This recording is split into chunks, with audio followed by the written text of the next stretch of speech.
me over there, the second one in line. And I am a very sad Jeep my first day as a civilian. Here I am with a medical discharge, and it looks like I'm ending up in a junkyard. But the specialists go to work on me, and in a couple of days I am pulling a 26,000-pound truck like it is a 37-millimeter gun. Naturally, when the word gets around that me and a dozen of my buddies are discharged from the Army, the telephone lines into Chicago are jammed. And the lucky man to get me is one Fred Heine, the mayor of Lucas, Kansas. You could have knocked me over with a pedestrian at the first job the mayor gives me, hauling a load of real live pinups. The big pitch is a war bond rally. And naturally, being fresh from the fighting fronts, I am the chief attraction. Especially as I am making my first appearance as a civilian. A very important event. And pipe those civvies, huh? Fancy seat covers and a red paint job. I help unload a great many war bonds that day. And I get a chance to study the pinups, which I had never seen in the flesh before. They're nice machinery, all right. The next day, the mayor turns me over to the missus, who is a very fine lady, although I find out later a little heavy on the clutch. I towed her around, calling on the neighbors, shopping in town. But at the bottom of my carburetor, I am not a happy Jeep at all.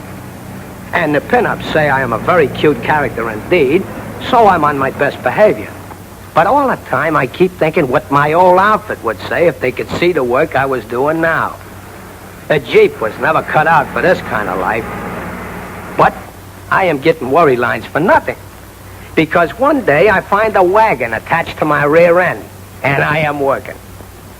I began to change my mind about the pinups. Maybe the guys were right about the dolls being good for something, because it seems that they are doing most of the work on the farm.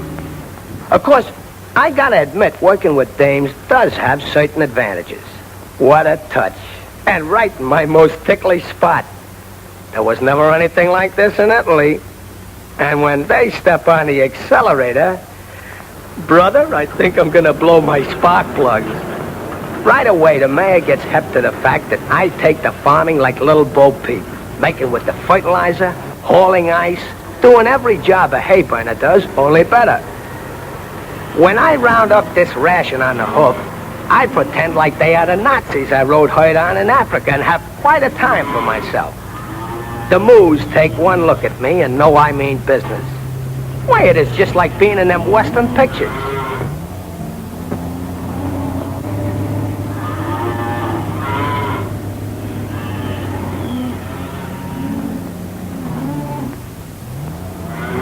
Hi-yo, Jeep. Oh, you want to start something, huh? Hit the road, bum, before I mow you down and make spam out of you. I am not one to blow my own horn, as the saying goes, but frankly, the mayor doesn't make a move without me. And frankly, this is just fine with yours truly, because being a hayseed, I find most agreeable. And if you get my point, I'm still doing my bit for the war. And I'm right in there pitching from reveille to retreat. To quote my friend the mayor, I'm well, he can't get along without me. As witness, my job of fence riding. With me, he can carry the repair equipment right with him. Just the other day, the mayor looks at me and says, war stinks.